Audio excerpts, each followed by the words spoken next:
یہ کیا ہوا؟ کیا چیز خدا کے وجود سے برآمد ہوئی؟ کیا کہا خدا نے؟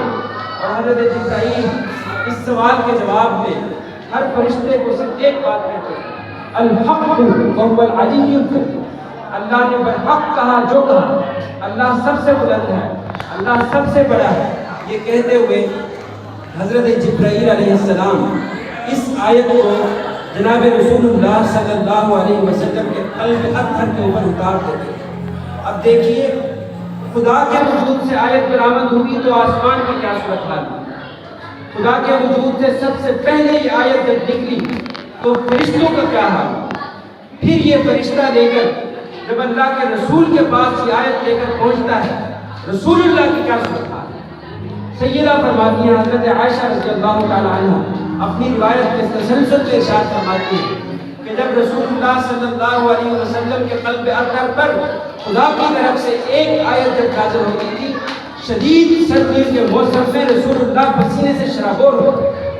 خدا کے کلام کے جلال کا یہ عالم تھا کہ ایک صحابی کہتے ہیں کہ رسول اللہ صلی اللہ علیہ وسلم پر جبرائیل جب پہلی بار آیت لے کر آئے اور رسول اللہ صلی اللہ علیہ وسلم کا گھٹنا مبارک میرے گھٹنے مبارک کے اوپر تھا، اور جب یہ وحی نازل ہو رہی تھی، یہ آیت جبرائیل رسول اللہ کے قلب میں اتار رہے تھے، اس وقت رسول اللہ صلی اللہ علیہ وسلم کے جسم پر اتنا شدید بوجھ رکھا تھا، اتنا شدید بھاری ہو گیا رسول اللہ کا جسم کہ مجھے لگا کہ میرے گھٹنے کی ہڈیاں ٹوٹ ٹوٹ۔ یہ خدا کے کلام کا رعب ہے۔ آپ اس کو ایک اور زاویے سے دیکھیے، اللہ ارشاد فرماتا ہے کہ میرے اس کلام کا جلال یہ ہے، میرے اس کلام کی طاقت اور قوت کا اندازہ اس بات سے لگائیے کہ میں اس کی ایک آیت اگر پہاڑ پر اتار دوں تو پہاڑ راک ہے، پہاڑ ریزہ ریزہ ہو جائے، اور اللہ نے اس کا مشاہدہ کروایا۔ دیکھیے خدا قرآن کریم کو اپنا نور قرار دیتا ہے، قد جاءکم من اللہ نور وکتاب مبین۔ ذرا توجہ رکھیے گا، میں خدا کے کلام کا جلال آپ کو واضح کرنا چاہتا ہوں، میں خدا کے کلام کی قوت آپ کو بتانا چاہتا ہوں کہ وہ کلام جو اتنی قوت والا ہے وہ ایک بچے کے سینے میں آ کر کیوں کر محفوظ ہو جاتا ہے؟ اس کے پیچھے وجہ کیا ہے؟ اس کے پیچھے کس کی برکت ہے؟ اس کے پیچھے کس کی رحمت ہے؟ رسول اللہ صلی اللہ علیہ وسلم کے ذریعے سے ہمیں یہ بات پتہ چلی ہے کہ اللہ تعالیٰ اپنے قرآن کریم کو اپنا نور بنا دیتا ہے، اور پھر یہی اللہ تعالیٰ اسی قرآن میں ارشاد فرماتا ہے کہ میں نے اپنے نور کی ایک تجلی، ایک بار طور پہاڑ کے اوپر ایک تجلی نازل کی، اپنے نور کی ایک جھلک ڈالی، اور طور پہاڑ جل کر راکھ ہوا تھا، اور صرف اس طور پہاڑ پہ سے پڑتی تجلی کو دیکھ کر میرا جلیل القدر کریم اللہ بیہوش ہو گیا۔ وہ اس نور کی تجلی کو دیکھ نہیں سکا جو براہ راست موسیٰ پہ بھی نہیں پڑی تھی، پہاڑ پر، اس پہاڑ کو نہیں دیکھ سکے سیدنا موسیٰ علیہ السلام۔ یہ اللہ تعالیٰ کے نور کے جلال کا عالم ہے، اور قرآن کریم اللہ کا نور ہے جو اللہ نے اتارا ہے، اور اللہ نے اپنے پیغمبر کے قلب اطہر کے اوپر اتارا ہے۔ اور یہی پیغمبر جب رسول اللہ صلی اللہ علیہ وسلم یہی آیت جو جبرائیل اللہ سے لے کر آئے، اور اس کے بعد رسول اللہ صلی اللہ علیہ وسلم یہ آیت جب اپنے امت کو سناتے ہیں، یہ آیت اتنی آسان ہو جاتا ہے، یہ آیت اتنی ہلکی ہو جاتا ہے، یہ آیت اتنی خوشگوار ہو جاتی ہے کہ صحابہ اس کو یاد کرتے ہیں۔ اس آیت کا جلال کم نہیں ہوتا، اس آیت کا روح کم نہیں ہوتا، لیکن رسول اللہ صلی اللہ علیہ وسلم کے فیضان کی برکت سے، رسول اللہ صلی اللہ علیہ وسلم کے توسط، رسول اللہ صلی اللہ علیہ وسلم کے توسط کی برکت سے اس کلام کی آیت اتنی ہلکی ہو جاتی ہے کہ پھر ہمارا ایک بچہ 6000 سے اوپر وہ آیات جس ایک آیت کو جبرائیل برداشت نہیں کر سکے، ایک بچہ 6000 آیتیں اپنے سینے میں 9 سال کی عمر میں محفوظ کرتا ہے۔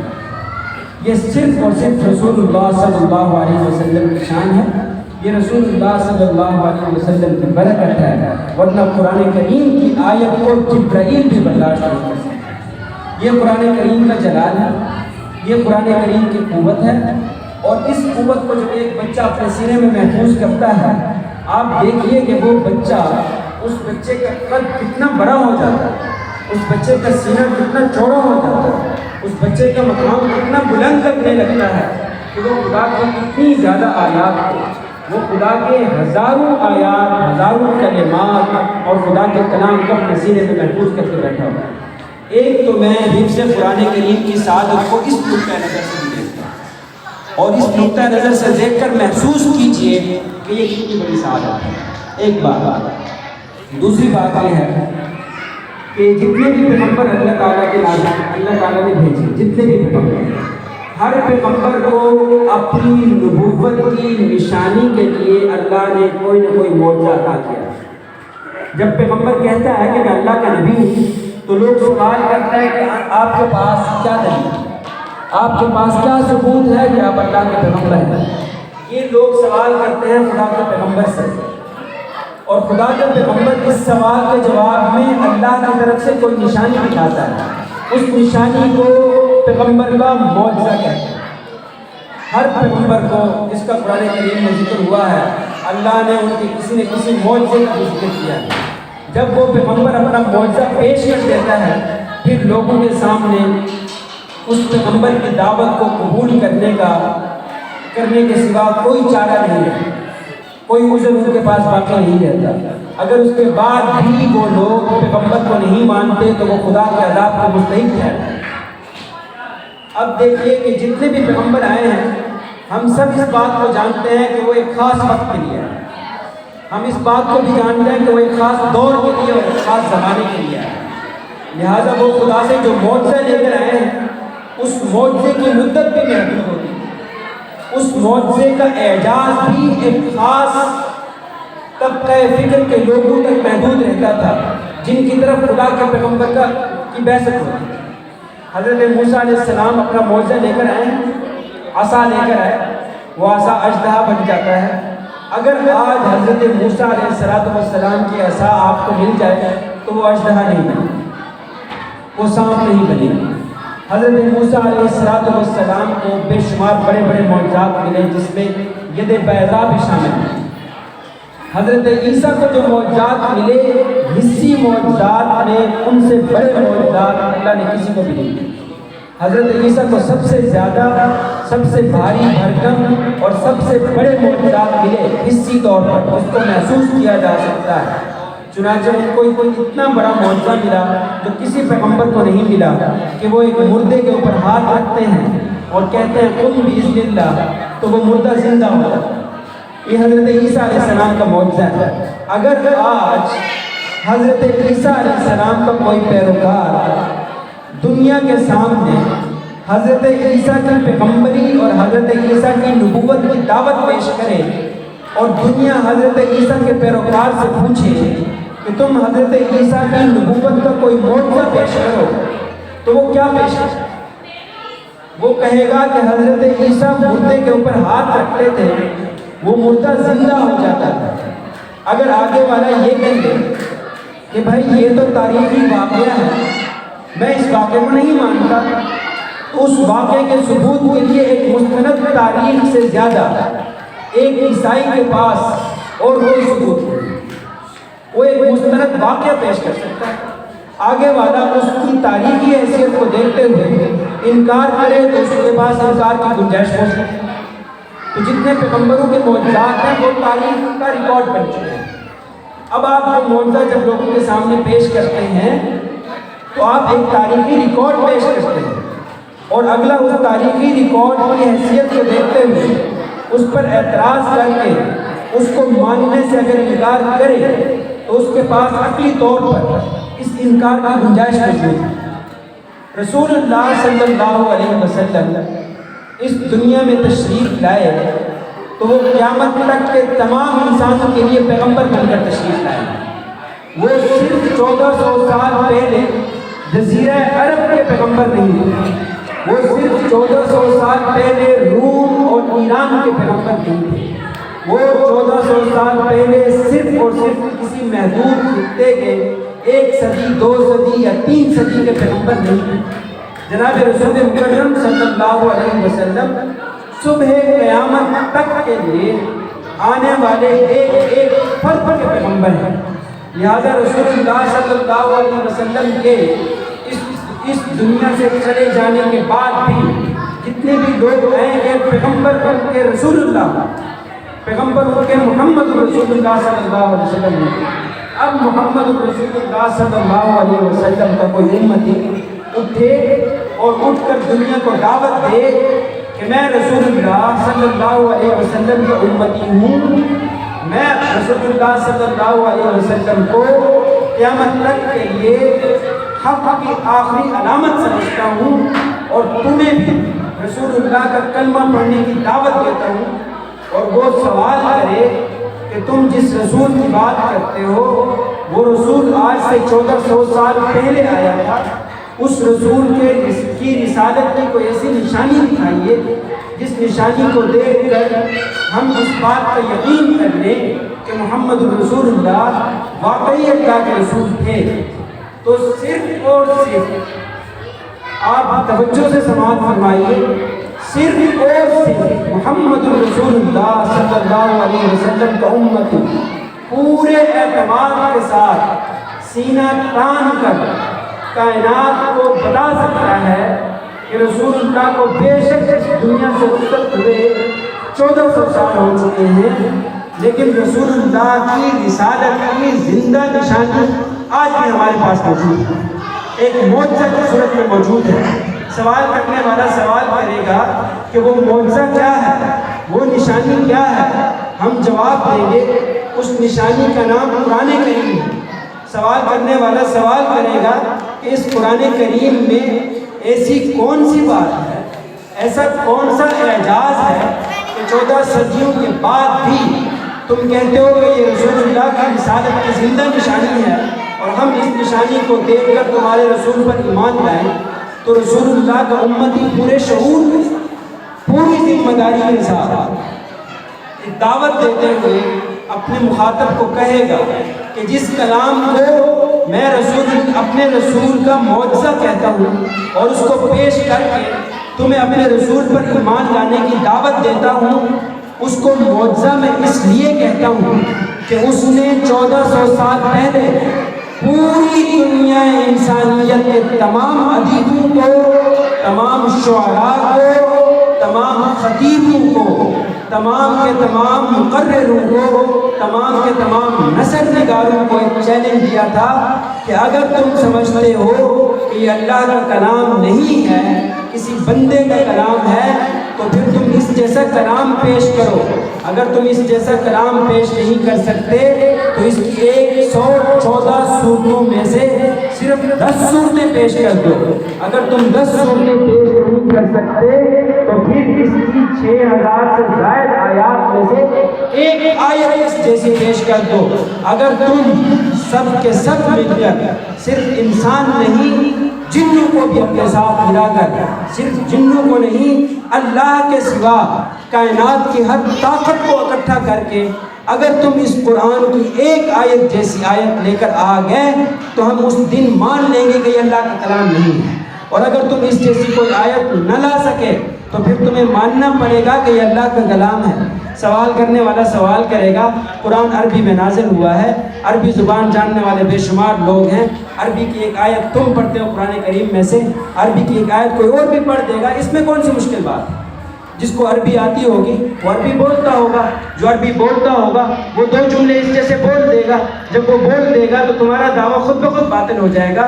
تو رسول اللہ کا امتی اپنی دعوت کا تسلسل جاری رکھتے ہوئے اگلی بات جو کہے گا خوب توجہ سے اس کو سبق سمجھ کر یاد کیجئے کہ قرآن کریم آج بھی ایک زندہ و جاوید معجزہ کیوں ہے؟ رسول اللہ صلی اللہ علیہ وسلم کی نبوت کی تا صبح قیامت آخری دلیل کیوں ہے؟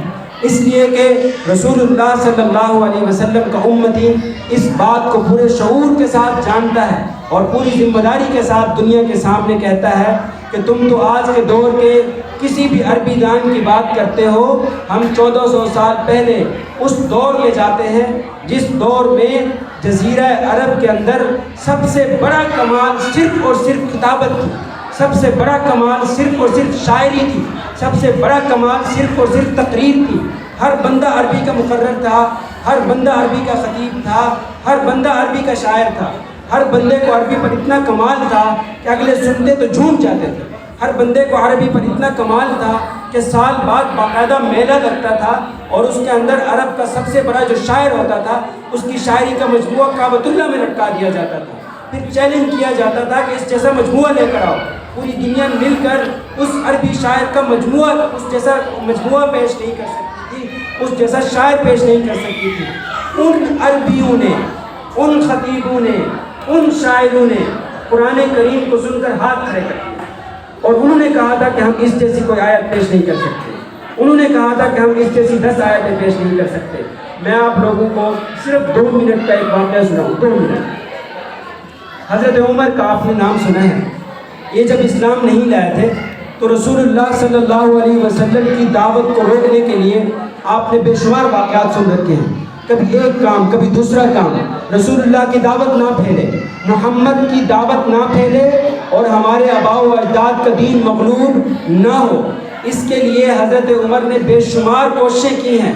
زمانہ کفر میں, زمانہ جاہلیت میں اسی کوشش, اسلام سے لوگوں کو روکنے کی کوششوں کے تسلسل میں ایک دن حضرت عمر گھر سے نکلے رسول اللہ صلی اللہ علیہ وسلم کو ستانے کے لیے, مناظرہ کرنے کے لیے اور رسول اللہ صلی اللہ علیہ وسلم کو یہ بات بتانے کے لیے کہ تم جو کلام پیش کرتے ہو یہ تمہارا اپنا کلام ہے, یہ اللہ کا کلام نہیں ہے, اس لیے ہم ایمان نہیں لائیں گے.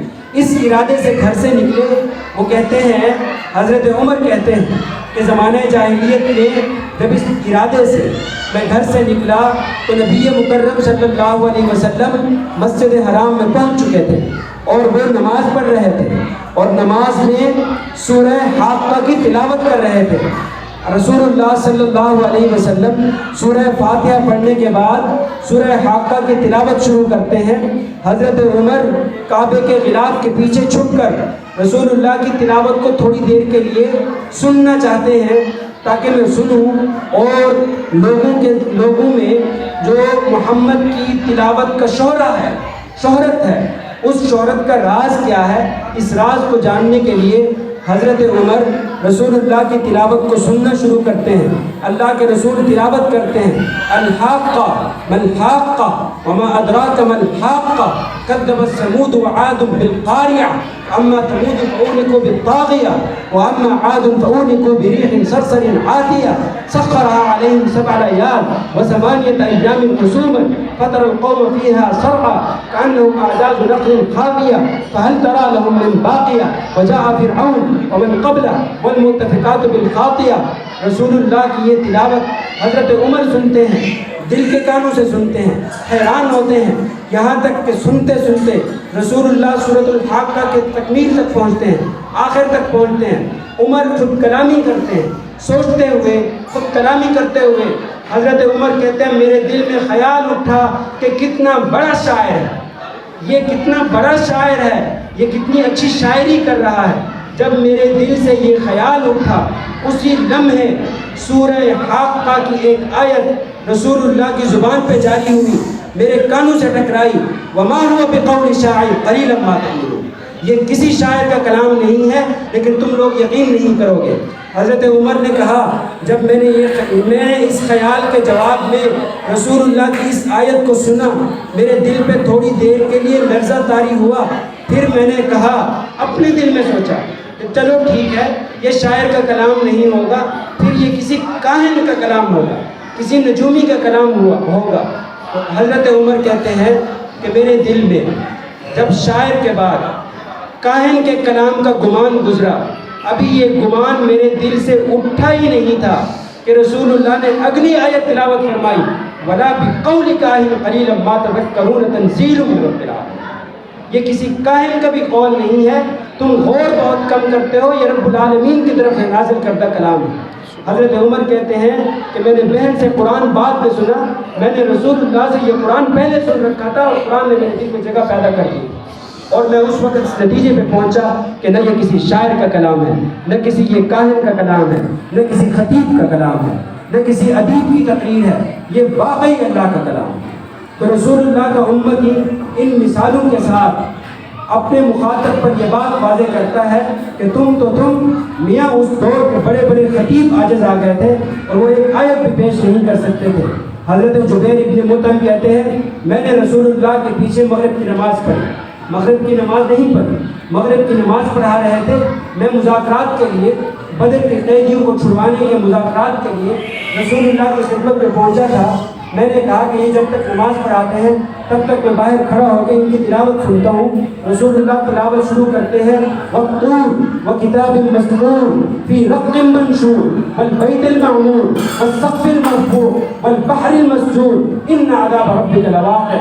طور پہاڑ کی قسم, صحیفوں میں لکھے کھلی کتابوں کی قسم, اور پرجوش سمندر کی قسم, اور اس بلند و بالا چھت کی قسم, اور آباد گھر کی قسم, تمہارے پروردگار کا عذاب ایک نہ ایک دن واقع ہو کے رہے گا. ما لہ من دافع, اس کو روکنے والا کوئی نہیں ہوگا. جبیر ابن مطعم کہتے ہیں کہ اس کلام کے اندر وہ طاقت تھی جو کسی خطیب کے کلام میں نہیں ہوتی, جو کسی شاعر کے کلام میں نہیں ہوتی, جو کسی ادیب کے کلام میں نہیں ہوتی. میں نے جب یہ آیت سنی ان عذاب ربک لواقع, مجھے لگا کہ میرا دل ابل کر سینے سے باہر آ جائے. یہ وہ کلام ہے جس کے جلال کا آپ اندازہ لگائیے کہ ایک ایک آیت جب اہل زبان سنتے تھے, ہمیں اندازہ نہیں ہے, ہمیں عربی نہیں آتی, ہمیں اس کلام کی قوت کا اندازہ نہیں ہے, ہمیں اس کی قدرت کا اندازہ نہیں ہے, ہمیں اس کے جلال کا اندازہ نہیں ہے. جن کو اندازہ تھا انہوں نے ایک ایک آیت سننے کے بعد ہمیشہ کے لیے رسول اللہ کی جانثاری اختیار کر دی.